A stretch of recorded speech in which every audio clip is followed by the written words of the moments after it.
Oh, 802, you do this every time. You should be on the air, sir.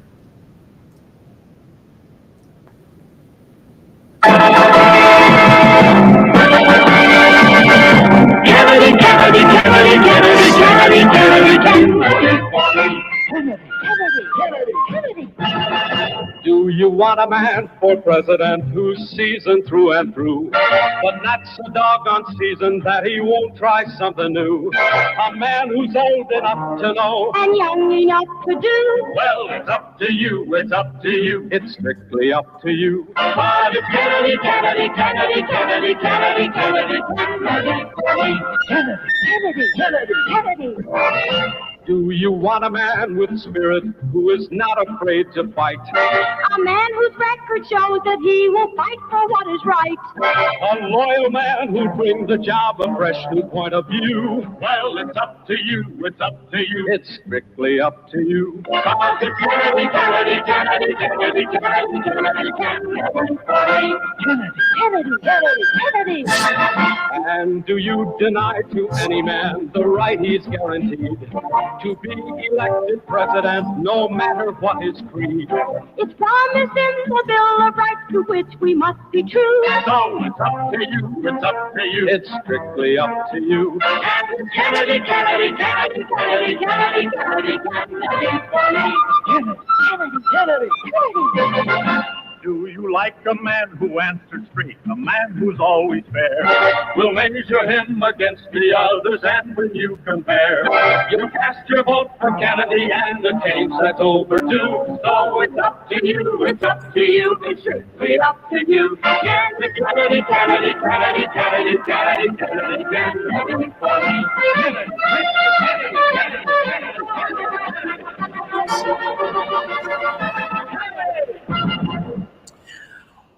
Welcome from my humble second bedroom here in the Saucon Valley, part of the Lehigh Valley, Commonwealth of Pennsylvania, part of the United States. For now, we'll see. What an idiot! Talking about these ridiculous, trying to be silly in such important times. Western Hemisphere, North American continent. Part of on this planet Earth, the only one we have. Third rock from the sun in the Terran solar system, part of the Milky Way galaxy. This is Kennedy Effect Live with you for the 19th of December 2024. I'm blanking out because I'm trying to do 1,000 things at the same time, and it's just not going well. It's just not going well. That said, I'm trying to do too many things, and it's really like, why do I do these things? Because I'm literally trying to welcome every single person that has decided to join us, and it's not. I think, yeah, I think it's going well. It's going terribly, is what's going. I'm so sorry. This is terrible. So here I had. I want to welcome all of you. Let's get through the business end of the program. I think I said welcome to everybody. I hope I caught everybody. First off, I think I screwed something up. I kind of updated and changed some things over at Twitch, and I'm having a feeling that I'm not live there anymore because I changed the name of the channel. I am there. Well, that's something special. Well, that's awesome. Okay. We probably shouldn't be working. But hey, cool. Okay. So I updated some things on Twitch. Hopefully some more folks from there will join us. Filled in the bio a little bit, things like that. Very odd day here in Lehigh Valley. Felt a little bit like spring at certain points of the day. Felt very wintry at certain points of the day. Started off this morning with rain. Then it got sunny. Now it's kind of damp again. I went to walk Daisy before I came up here to get set up. Went outside. We have a skunk in this neighborhood, and it is visiting tonight. I thought perhaps it was just some neighbors enjoying themselves a bit, which is certainly, within the confines of their home, their right to do, in my opinion. But I think it was actually a skunk. So poor Daisy couldn't really do any walking tonight. She's quite restless downstairs, unfortunately. All the wedding stuff and the bad weather we've had and holiday rushing around, she's taken a real backseat, unfortunately. But she's been so good and so patient. Let's get through the business end of the program. It is 8:08 Eastern Time here at TKE tonight, the Kennedy Effect, tonight for the 19th of December, 2024. You can watch us live right now and tell everyone you know. We ask you to tell everyone you know. You can watch us live right now on the Facebook pages of Our Revolution Pennsylvania, Ghost Claw Productions, the TCP Media Group, my own personal Facebook, Jeff Kennedy, and of course our home group Facebook page for all things that surrounds our program. That is, of course, That Other Side of Information. That also happens to be, of course, the name of our YouTube channel. Our YouTube channel, That Other Side of Information. And our YouTube channel really is the best place to catch up with our program. Older programs, look, when you do a political program, they're kind of either topical or they're not. So watching old programs might be a little, I don't know how that would work, but hey, they are there. Also, equipment tests and some goofiness is there as well. Some off the record sort of video stuff that George and I have done, and there will be more of that coming because we've got new hardware that we need to install here. I'll get to that in a second. If you ever miss anything that surrounds the program, if you are watching the program and you have to step away or power failure, internet goes out, whatever, you have to have dinner with the family, whatever it might be, our YouTube channel really is the best place to go. That Other Side of Information, THAT, Other Side of Information. That's our Facebook group and our YouTube channel. We are live on Twitch right now at Jeff Kennedy Talk Host. I changed the name, hopefully to make it a little easier for folks and hopefully to stimulate some energy from people sort of browsing through Twitch.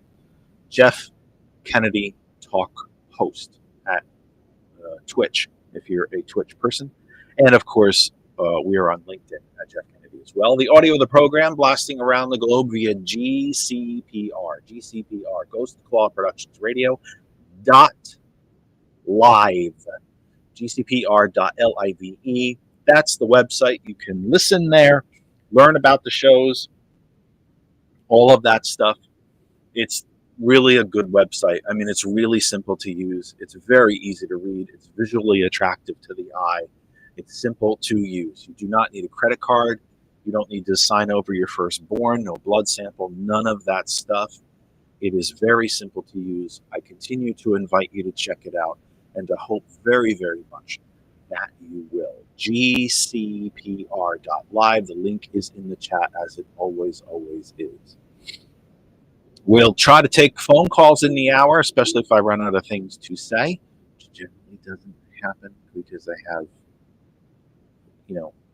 my brain and the mouth kind of keep running. They don't always work together, but I just realized that the closed captioning on Facebook says BCPR. I'm like, I couldn't be any more clear. Do I mumble? I know I have a lisp, but I mean, could I be any more? It's G. G as in George. GCPR. Maybe the closed captioning. We'll catch up with that one. What I wanted to talk about tonight is something that seems to be a topic of the day. I mean, there's really a couple topics of the day, obviously, but I think there's really three big ones. And I want to start with the one that I think is not so obvious. And that is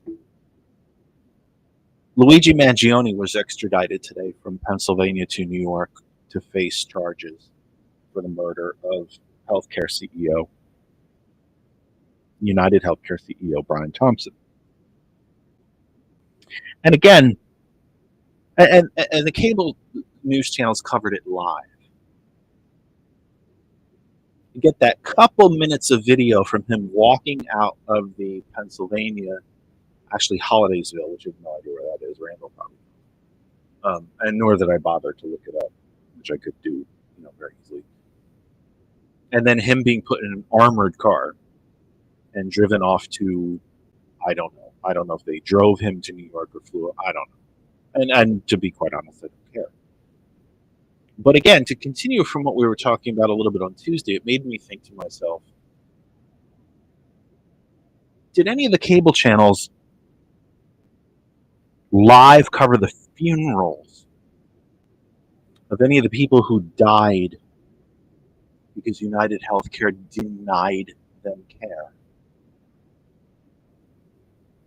I've told you before on this program for years that Republicans are really excellent. The former party known as Republicans. MAGAs are really good at telling you, naming like legislation things that they're not intended to do. Like the Veterans Protection Act, when really it is meant to strip all the money away from the VA and force veterans either into no health care or to pay exorbitant fees for health care. Or, I think the George W. Bush education bill was, like the American Education Protection Act or something ridiculous like that. When in fact, the body of the legislation said that underperforming schools, which were generally inner city schools because they weren't funded at the same rate as the white suburban schools, that the less a school performed, the less money it would get from the federal government, thus establishing the spiraling down of success for inner city schools, because heaven forbid children of color should get an education. We wouldn't want that to happen. So Republicans are really good at that. They're also really good at deflection and putting on to their perceived enemies the things that they themselves are doing. Democrats have an open border.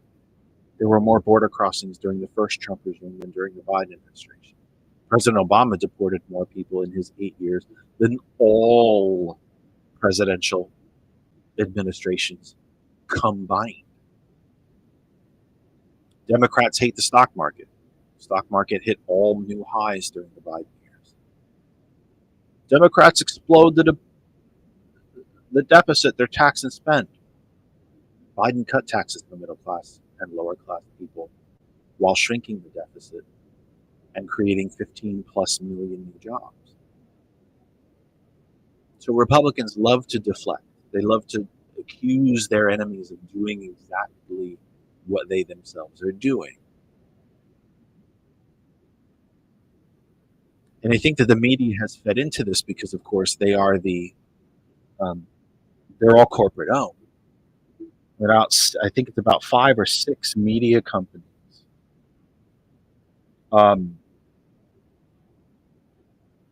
own about 80% of the media. When we were starting this program, well, really before we started this program, April and I took this program to a terrestrial radio station here in the Lehigh Valley. At that time, a singly owned AM terrestrial radio station. There's so few of them left in the country. And it's really why I wanted to have the show there. They balked at the show because they balked at controversy, although people tend to tune into controversy. And now we have more listeners and we're doing better than they are. And that's fine. I don't bring up the story for a victory lap. I bring it up to make a point that so much of our media is corporate owned. That the stories that we see are not just affected by that corporate ownership, but dictated by that corporate ownership. And we should be better than this. And so, as I have stated on previous programs, by no means whatsoever, and I mean none, by no means whatsoever is Luigi Mangione a hero. He is not. While he stands accused, the American system, at least used to be, innocent until proven guilty. The evidence against him seems to be overwhelming. I have no idea how the defense, his defense, is going to find, how they're going to find 12 impartial jurors. I don't know how the hell, well, 18 really, because I think they get 6 alternates. I don't know how that's going to happen. That's going to be a staggering task. That said, he's not a hero by any means. But I continue to find the cultural, societal, anthropological fascination around this murder to be fascinating. I happen to think that we are at the crossroads here of 2 inflection points. One, a very French Revolution, damn the proletariat, let them eat cake. Mademoiselle, if you would take your place at the guillotine moment of Luigi Mangione killing a healthcare CEO. And the near completion of the United States, the near completion of the transformation of the United States from small d democracy to fascist state. And I just think, you know,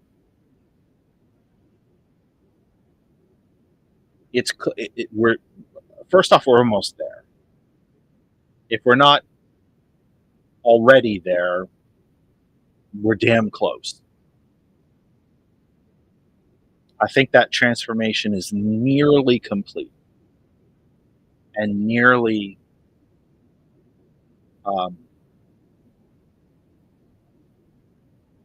well, it's nearly complete. There's almost, I'm not so sure that we've hit a point of no return. I don't know that it's that bad, but it's bloody close. And I think we're at kind of a crossroads here. We're at an intersection of the end of the American experiment on the same day that a very, very French Revolution suspect, well, I mean, he's been charged. He's going to be charged and arraigned. But again, he's not guilty until proven guilty in a court of law.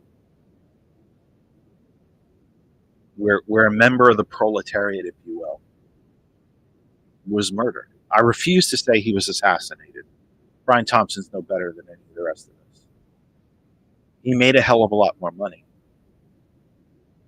He killed a hell of a lot more people, either directly or indirectly by the policies under which he ran United Healthcare. He killed people. And he knew he was doing it and didn't care. The CEO who's taken his place doesn't care. That's capitalism. Wink, wink, wink. That's capitalism run amok. That's capitalism completely out of control.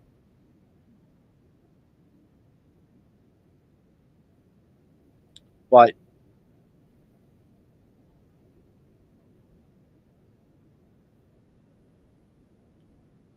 is this,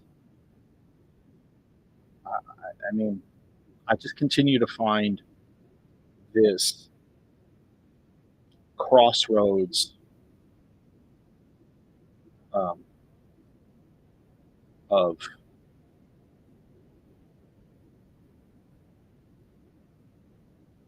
near fascism to this very French Revolution kind of happening to be fascinating. Truly, I do. I find it to be absolutely fascinating. Really. Like, really fascinating. And I don't know if you do. I've been terribly, terribly interested at the media fascination around this, and that the story seems to be continuing. But yet, it's not people. Like, I don't get a lot of feedback about it on this program, which I find very strange. Um,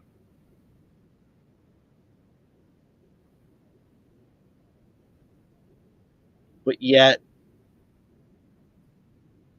the story kind of seems to keep going, and it seems to keep boiling in my brain. I'm not sure.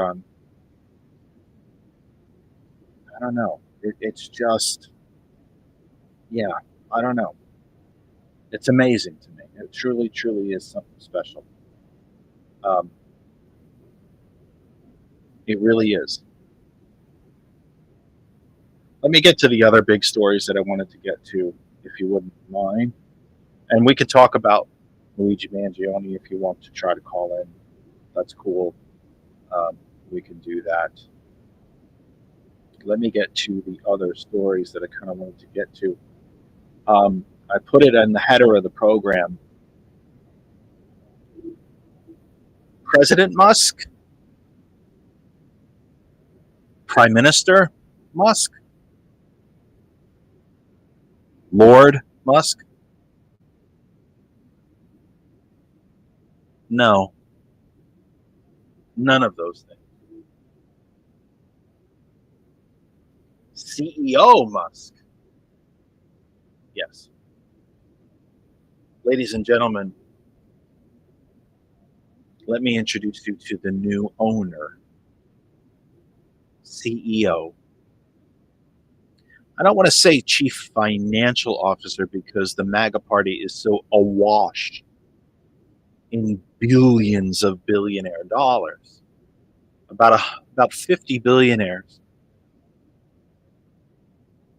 Was it that? No, it was less. Was it 30? I'm trying to remember what the thing was. You know, they dumped about $20 billion into the. No, it was about 140 different billionaires dumped $20 billion into just the Trump campaign, just the Trump presidential campaign in this last election cycle.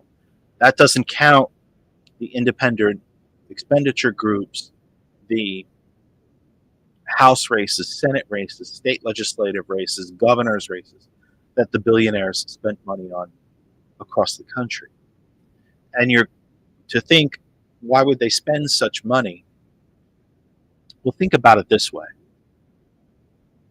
If Musk was to spend $5 billion on one election,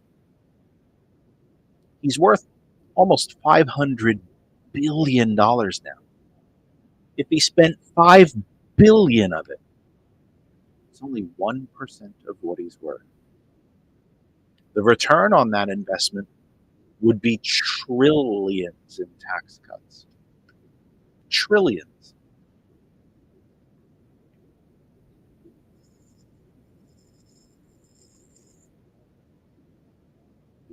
Sorry about that. I'm very dehydrated, and boy, do I have heartburn. I ate the most plain dinner, and yet still, stomach's on fire. So that's why they spend the money, because they get the return on investment.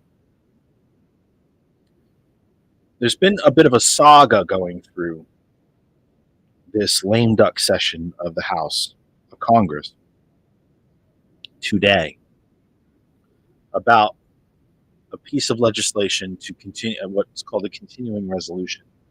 Because for probably since the Clinton era, certainly since the George W. Bush era, government doesn't actually do budgets anymore. I think we can all remember as kids the budget negotiations and the budget fights, and Reagan would come out and say Democrats want to blow up the budget. Of course, he was lying, and Democrats would say, no, we're not going to let people starve in the streets and then spend, well, back in those days it was $400 billion on defense. By the way, this lame duck session of Congress passed a funding bill for the Defense Department for 1 year that is just shy of $900 billion. 895. Just shy of $900 billion. But we have no money for veterans, or education, or housing, or fill in the blank.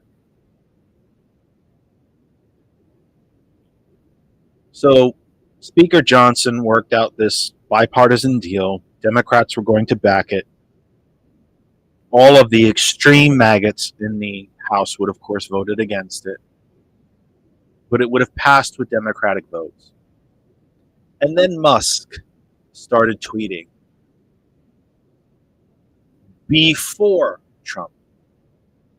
Trump began his social media posts after Musk, and after prodding by Musk to say that this bipartisan bill simply could not pass, and that screw it, shut the government down. We don't need government. And hell, why not have a government shutdown while there's still a Democrat in the White House? They'll all blame him. Politics over people. So it got voted down. Then it appeared that they had worked out a compromise. Now, the first bill that was shot down that Musk was having a cow about did not contain a measure to raise the debt ceiling, the government debt ceiling. It did contain additional funds for hurricane relief in Florida, Georgia, and North Carolina. The bill that Trump said he supported included an increase in the debt ceiling and removed the $100 billion in further relief for hurricane victims in Florida, Georgia, and North Carolina. Why would Trump support such a thing? The very first legislative priority, and Trump has said this, and I've been telling you for the onset of the Trump era, when he tells you, listen, he wants a tax cut, about $6 trillion worth of tax cuts for big corporations and the richest people in the country. Project 2025 calls for the elimination of taxes entirely on the richest 1%.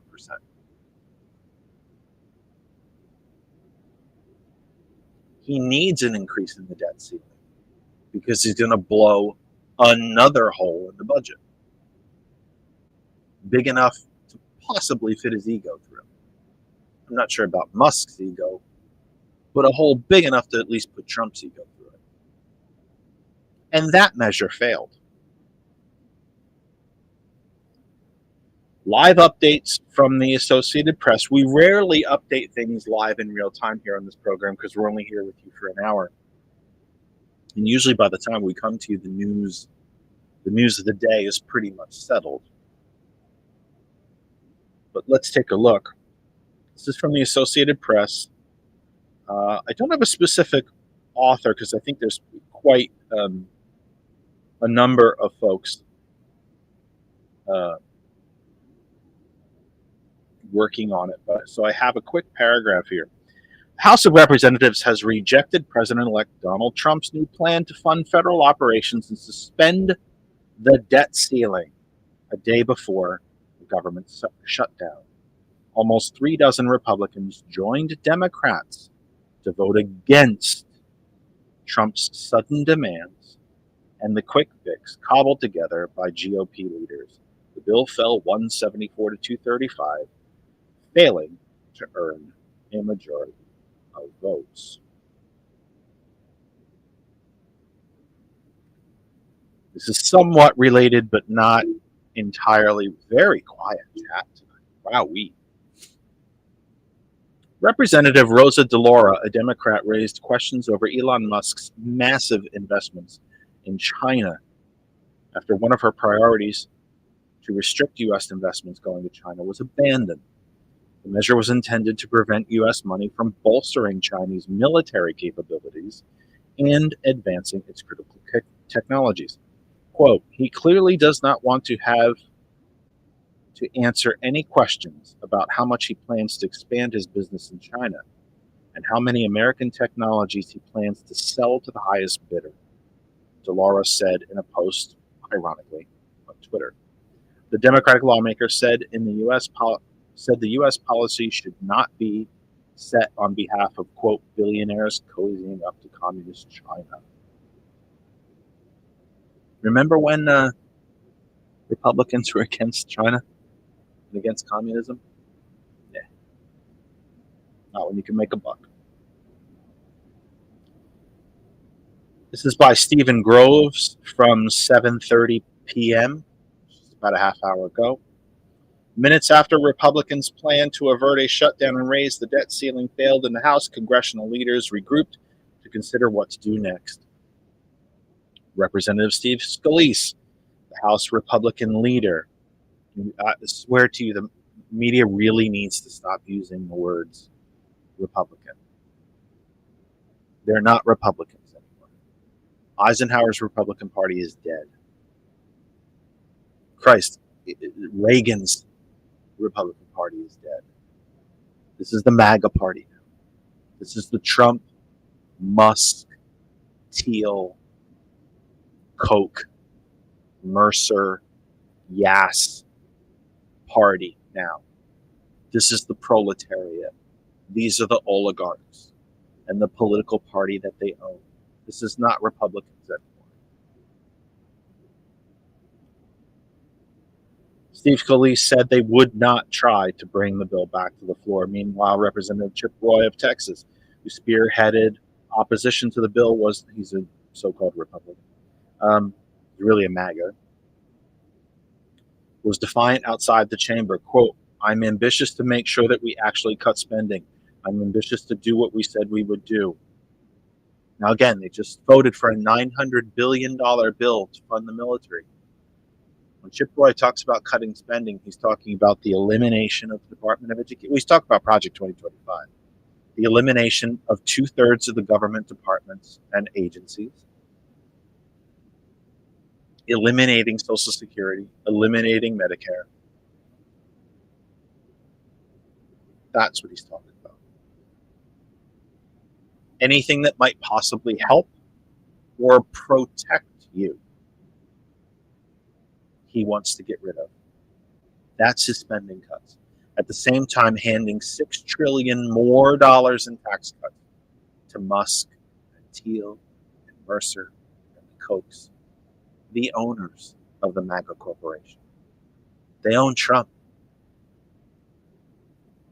Think about how out in front of all of this Musk has been now.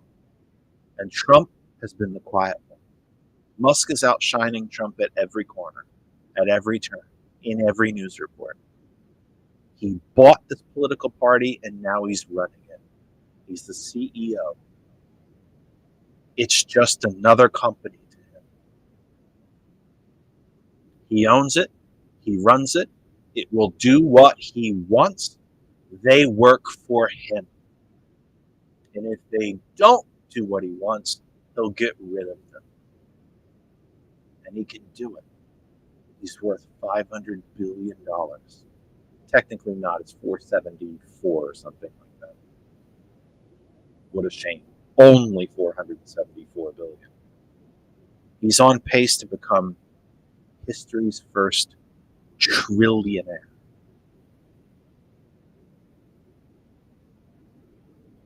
In fact, at this pace, it's 2024. By the end of the decade, should easily be worth $1 trillion. Think about that. Think about that. You know, I thought about this last night. Kristen and I were on the phone with a friend. The yearly budget here in the Commonwealth of Pennsylvania is roughly $14 billion. Roughly $14 billion. Musk could personally fund the government of the state of Pennsylvania for 20 years over. $280 billion. And still have half of that left over for himself. It's staggering to think of. It's also obscene. Like properly obscene. Senate Majority Leader Chuck Schumer, a Democrat, said, quote, "It's a good thing the bill failed in the House. Now it's time to go back to the bipartisan agreement we came up to." I think Chuck Schumer should shut the hell up. He has been able to accomplish nothing in this lame duck session. They should have been appointing judges coming out of their ears. He could have forced through a women's health care, rights protection, so much he could have done before they are no longer the majority in the Senate, and he's done none of it. House Democratic Leader Hakeem Jeffries said MAGAs are not serious about helping working class Americans, adding they are simply doing the bidding of their wealthy donors and puppeteers. Unacceptable. That message has gotten you nowhere. What's happening now is what happens whenever there is one party rule. They begin to eat their own. Because they don't have another party to run against now. If we had divided government, a Democrat in the White House, Democratic control of the House, Republican control of the Senate, or vice versa, something I think we'll never see again, at least in the next 40 years, certainly after I'm dead and buried in dust, thank God, because that day can't come soon. Liberal, progressive, Democratic control of the Supreme Court. Republicans would have something to run against. They'd have something to bitch about, someone to target as an enemy. Chuck Schumer's failure to get nearly anything done in this lame duck Senate, first off, speaks volumes about him. It's time for him to go. You got rich. Go home now. You're in your 70s. It's enough. You did great work at times. It's more progressive, I think, than people give you credit for. But this lame duck session has been a complete failure. Democrats can't do anything in the House because Republicans still have a majority. But they're going to have one party control. The entire federal government is going to be under MAGA billionaire control. So how do you get ahead in the party? How do you ascend to leadership positions? How do you get chairmanships, vice chairmanships, ranking member on bigger, higher, more important committees. You have to eat your own. So now we're watching them eat their own.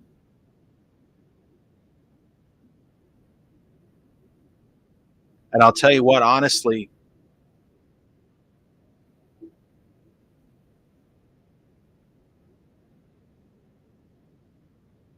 Democrats are going to have to proceed under a set of operating rules that sadly, Hakeem Jeffries, whom I have great respect for, is just quite honestly ill prepared to proceed under. Let them eat their own. Sit in the chamber, all the Democrats, hand out popcorn, and when it comes time to vote, simply don't take part. And let the fools on the right side of the floor beat the hell out of each other.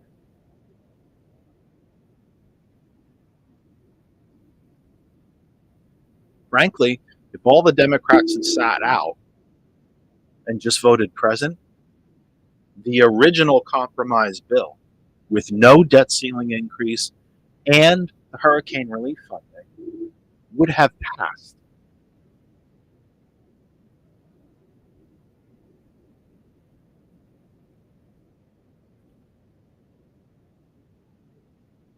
Because the most extreme MAGAs, the so-called Freedom Caucus, and what they mean by freedom is freedom from life, liberty, and the pursuit of happiness.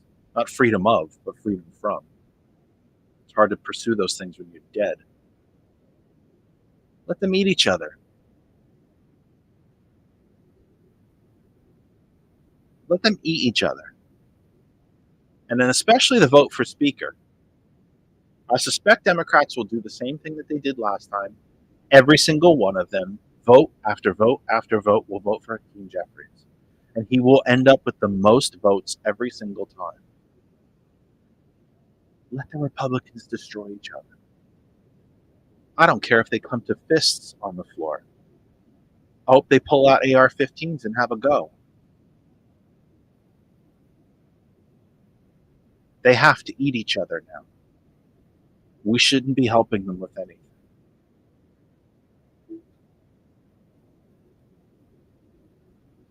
In the same vein that Luigi Mangione is part of this crossroads and inflection point between fascism and a French Revolution style step against the billionaires, there is this hopeful story today.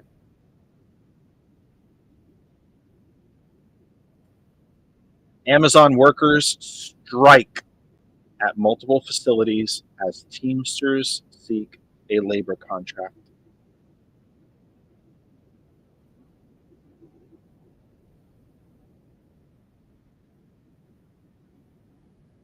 This is by,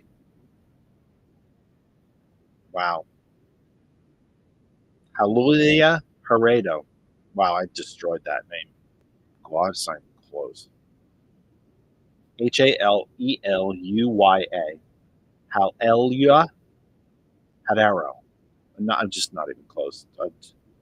If by any stretch of the imagination the author of this article was listening, I deeply apologize for butchering your name. I think it's the least thing that we can do from a respect standpoint is get each other's names correct.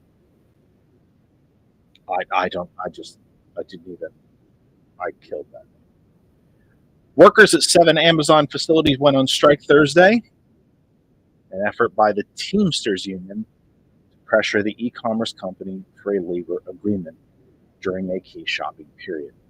Teamsters said the workers who voted to authorize strikes in recent days joined picket lines after Amazon ignored a Sunday deadline the union set for contract negotiations.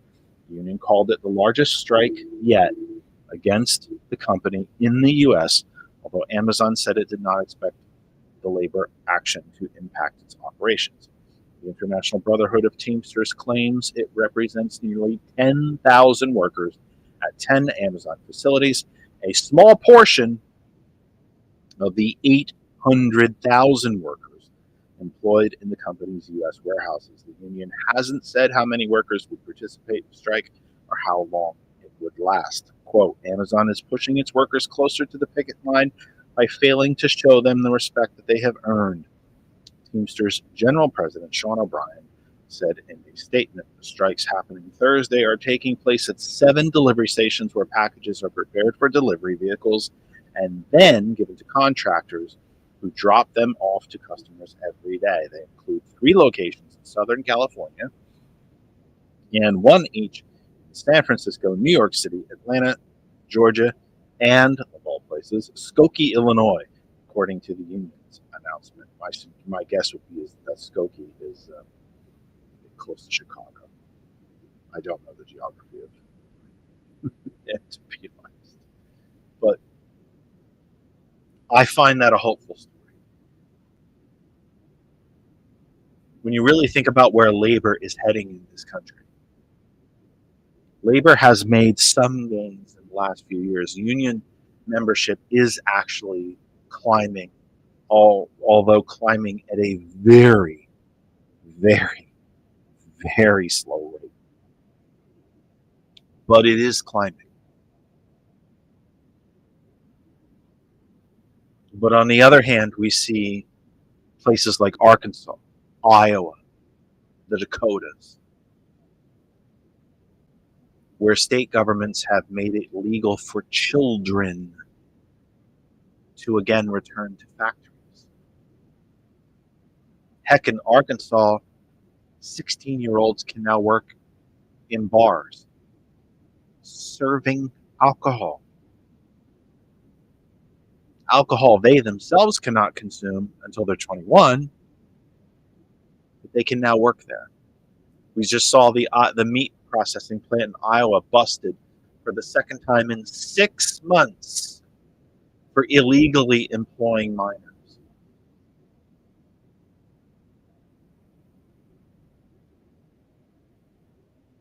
We've seen the big mine companies in West Virginia finance efforts to allow children to go back in the mines, to literally go underground with pickaxes and dig for coal. Remember, Project 2025 calls for the elimination of all child labor laws. And if I'm not mistaken, calls for the end of the Department of Labor. It certainly calls for the end of the National Labor Relations Board, but might call for the entire end of the Department of Labor itself. I think I have that right. But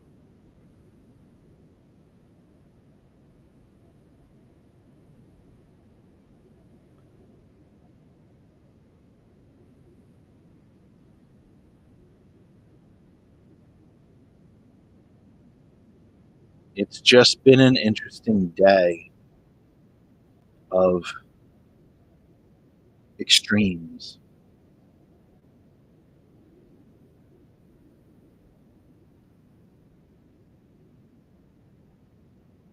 It's just been a very interesting day of extremes.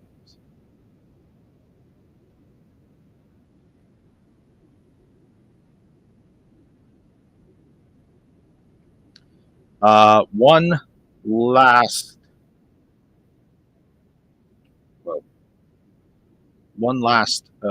article I wanted to get to. Come on. I don't know if it's the screen protector I have on here, but I gotta be honest with you. I still have an iPhone 12. It's the least responsive iPhone I've ever owned. Man accused in United Healthcare CEO killing faces federal charges that are eligible for the death penalty. Associated Press. Mark Scalfaro and Michael Sisak. Oh, and Larry Neumeister are the articles. Dateline New York. The man accused of killing United Healthcare CEO was whisked back to New York by plane and helicopter, because God knows we couldn't get him there fast enough, Thursday to face new federal charges of stalking and murder, which could bring the death penalty if he's convicted. Luigi Mangione was held without bail following Manhattan federal court appearance, capping a whirlwind day. It began in Pennsylvania, where he was arrested last week in the December 4 attack on Brian Thompson. The 26-year-old Ivy League graduate had been expected to be arraigned Thursday on a state murder indictment in a killing that at once rattled the business community and galvanized some health insurance critics, but the federal charges preempted that appearance. The cases will now proceed on parallel tracks, prosecutors said, with the state charges expected to go to trial first. Mangione, shackled at the ankles and wearing dress clothes, the picture I have has it in a yellow jumpsuit, said little during the 15-minute proceeding as he sat between his lawyers in a packed federal courtroom. He nodded as a magistrate judge informed him of his rights and the charges against him, occasionally leaning forward to a microphone to tell her that he understood. After the hearing, a federal marshal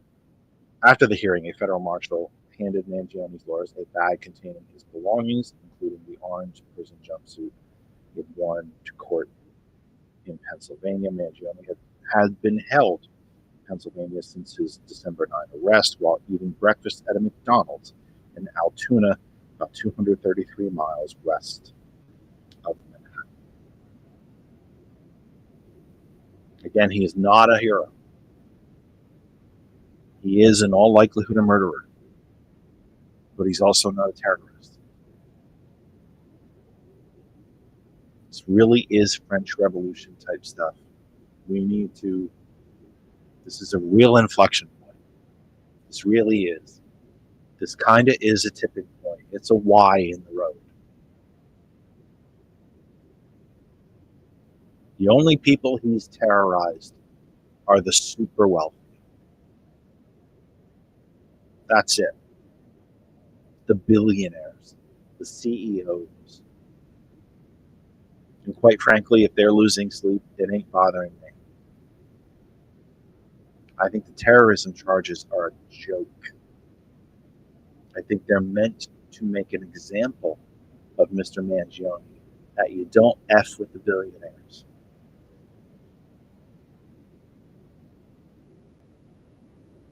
Trump has gotten away with 34 state felonies. He's gotten away with sedition and insurrection, with voter fraud, with campaign finance illegalities.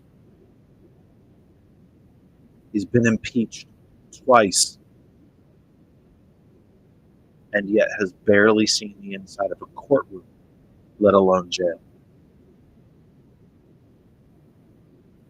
And while Mr. Mangione, by all appearances, he has not been convicted, but by all appearances did commit a murder.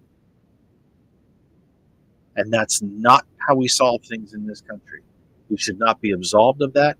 He is not a hero for doing it. He is being made an example of. He's going to be held up as an example. Should he be given the death penalty, I wouldn't be shocked if it wasn't a firing squad or a hanging. Something barbaric. Just to make an example that you don't F with the rich. Very quickly, last story of the night. Speaking of the many layers of justice system, depending on who you are, your skin color, and how wealthy you are, prosecutor Fani Willis is removed from the Georgia election case against Trump and others. Kate Brumbach is the author of this article from the Associated Press, Dateline Atlanta. A state appeals court on Thursday removed Fulton County District Attorney Fani Willis from the Georgia election interference case against Donald Trump and others, the latest legal victory for the president-elect in criminal cases that once threatened his career and freedom. The case against Trump and more than a dozen others had already been stalled for months over an appeal related to a romantic relationship Willis had with a special prosecutor, Nathan Wade, whom she had hired to lead the case, citing an appearance of impropriety that might not typically warrant such a removal. A Georgia Court of Appeals panel said in a 2-1 ruling that this is the rare case in which disqualification is mandated and no other remedy will suffice to restore public confidence in the integrity of these proceedings. Willis's office immediately filed a notice of intent to ask the Georgia Supreme Court to review the decision, a highly Republican court, bought off court from everything that I understand of it. This will just be longer delay. I suspect she'll get removed anyway. She did just win re-election this fall. But I suspect the intent of the Republican judiciary in Georgia is to make this case go away. They're going to do whatever they can to make that happen. Trump, again, I've said this 1,000 times on the show. If Trump was a 17-year-old black kid and had a marijuana seed in his pocket, he would have been arrested, arraigned, tried, and sentenced to 40 years, probably within a week. But he's white, sort of, kind of white, and a billionaire. So he never sees a court. Pursuing a criminal case against a sitting president is virtually impossible, and Trump will return to the White House having overcome efforts to prosecute him and empowered by a Supreme Court ruling granting him presumptive immunity for any quote-unquote official acts he takes in office.